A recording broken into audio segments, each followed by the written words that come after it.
Welcome to Let Me Fix This. Enjoy the video. Open WhatsApp and tap the three dots to reach Settings.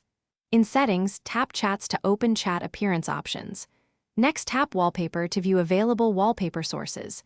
You will see solid colors, My Photos, and default wallpapers listed. Tap Change to start picking a new image or color for your chats. This method works for Android and iPhone with slightly different menu layouts. Tap My Photos to select an image from your gallery or camera roll. After choosing an image, use the Adjust slider to crop or reposition it. Pinch and drag to scale the image within the chat preview area. Use the preview toggle to check how the wallpaper looks in light or dark mode. If needed, enable dark mode wallpaper contrast to maintain message readability on darker backgrounds. After adjusting, tap Set to apply the wallpaper to all chats or a specific chat. Choose whether to apply wallpaper for all chats or for a single conversation. To revert, tap Reset Wallpaper and confirm to restore the default option.